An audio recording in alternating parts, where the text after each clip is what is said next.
Madam Chairman, Madam Chairwoman, Mr. Chairman, distinguished members of the committee, thank you for inviting me to Washington to testify this morning. My name is Steve Gordon, and I'm from Clearwater, Florida. I'm honored to be here and to deliver this testimony before the People's Congress. I'm here as the voice of regular small business owners who have historically been the largest creator of jobs in our country. We are frustrated with the inability to obtain financing to create critically needed jobs. Jobs can only be created with capital, and the bailed out banks are not helping the situation. In spite of the taxpayers' generosity, 2009 saw the sharpest decline in lending since 1942. Further compounding the problem, banks are taking away existing credit lines.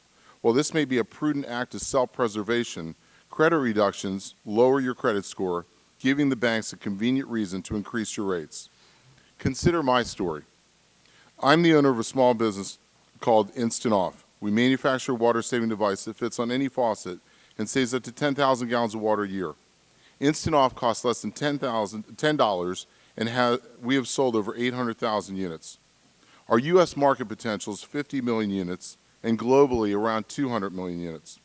We can create 25 jobs right now and 75 more over the next 3 years. As we grow, 25% of our employees will be people with disabilities, and we challenge other companies to match this commitment. In addition, we will create jobs for our suppliers and distributors. We are ready to move forward and implement our marketing plan, but none of this will happen without the necessary capital. American innovation is what made this country an economic leader. People with innovative ideas grow them at a huge personal expense in pursuit of the American dream. Yet when the time is right to grow beyond their individual means, this creative endeavor is often not judged for its business plan or proven success, not on its management team or what it can do for the country, nor what it can do for the environment, not for the jobs it will create or for the potential increase in export sales. It all comes down to your credit score. The current lending model does not work in today's post-crash economy. If we depend on banks to make business loan decisions, we are in for a long, painful recession. Banks can't even figure out how to solve their foreclosure problem. At this point, we must change our strategy. The government must take responsibility and solve the capital crisis. Congress lent directly to the banks, directly to the automakers, directly to AIG. It's time for a similar program for small business. I propose that Congress pass legislation to make the SBA a direct lender to small business. Any money approved for small business loans should be kept in a separate account. The American people do not want to give any more money to the banks. The real estate crash, the recession, and the banks have lowered credit scores of most Americans.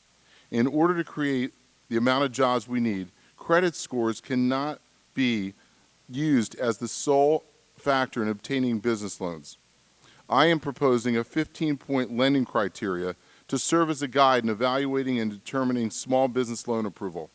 Some of the key determining criteria are: how many new jobs will the loan create? How many jobs will be created for disabled Americans? Will this business help protect the environment or conserve natural resources? Will the product or service be produced in the United States, and can it be exported? And has the applicant's credit score been damaged by the recent economic downturn? Again, I urge Congress to pass legislation to make the SBA a direct lender. Capital is the tool that drives American business, and we need your help. Please move quickly to resolve this critical issue. And now a brief message from the American people. Congress needs to put an end to its partisan behavior. It's time to drop the I win, you lose mentality and find compromises. In the business world, we get things approved with a majority vote. As a reminder, there is no R or D or I in team. The Americans have been so proud of the Olympic team, Team USA. The American people request that Team Congress pick up the pace and immediately take action to solve the job crisis. And please, pass health care reform for the 45 million Americans who do not have health insurance. Thank you for giving me the opportunity to be heard on these very important issues.